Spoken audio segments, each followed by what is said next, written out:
Pop artist Manu WorldStar has his sights set on making it big with the hit single Nalingi. Manu WorldStar, whose real name is Emmanuel Mumbili Mutendji, is well on his way to blowing up a storm in the music industry. Now, the song officially reached 1 million streams last month. We chat to the rapper and singer Manu WorldStar on his breakout single and a whole lot more. It's great to have you on the show, Manu. Thank you so much for making the time. Thank you for having me. Let's talk about Nalingi. My goodness, it was one of the most biggest songs, blowing up all the charts on different radio stations and music channels. What inspired the song? Really, the African woman inspired the song. I remember. What about the African woman? I remember walking into campus.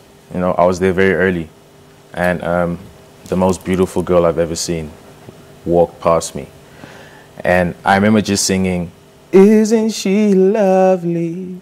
And I could feel her smile from the back, and I was like, I'm in. And basically, Nalingi is a story of that moment.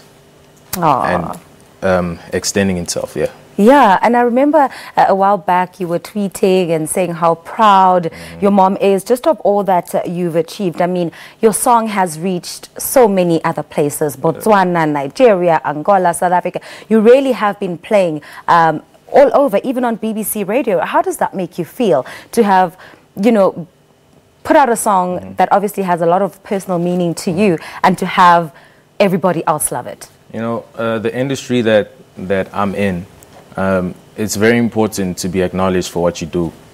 And I just feel satisfied that finally I'm being heard, you know? And it's not just here in South Africa, it's in Botswana, Nigeria, Mozambique, Angola, it's everywhere in Africa. And that's what we really tried to do with this song. And we made sure that we will be heard by Africa and Europe.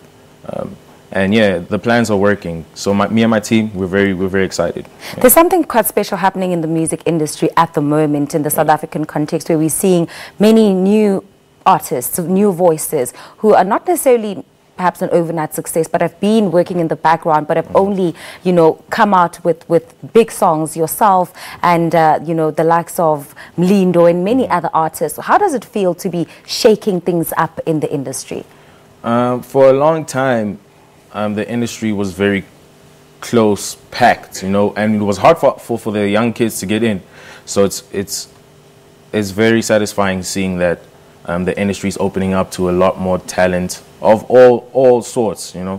There's hip-hop, there's R&B, there's pop, there's very deep soul, you know. So I'm really happy that the industry is growing, and I believe the only way that we as a continent will grow our value is if we all collaborate and allow us to grow, not only in our own spaces, but in your space too. I grow in your space, you come and grow in my space, and we just all grow together. And yeah. That's quite amazing. Now, there are a lot of variations in music, and there's a lot of the, you know, different variations that I pick up in your music. There's elements of hip hop, you know, that R&B swag. How would you describe your sound?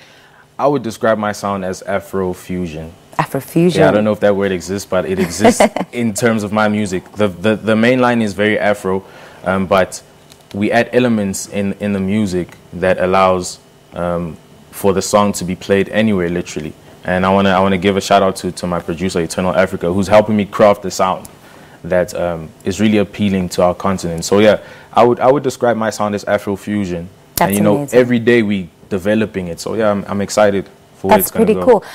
I mean, the pressure to have to now come up with something that's slightly better than Nalingi, or that's going to blow up just like Nalingi did, it is definitely on. I don't know how you respond to that kind of pressure. Is it something that you take seriously, or are you just about, you know, going into studio, doing the music that you first of all believe in, and then hope that people will love? Well, at first I was a bit intimidated, I won't even lie. But then I sat with myself and I sat with my team, and we were like, look, the reason why Nalingi exists is because we literally, we wrote about a moment. So I feel that we just need to keep that formula, keep writing about moments, because that's what my music is about. It's about moments. And yeah, it's just, some people will identify with this one moment, some people identify more with the other moment. So it's just about which one do you see yourself in more.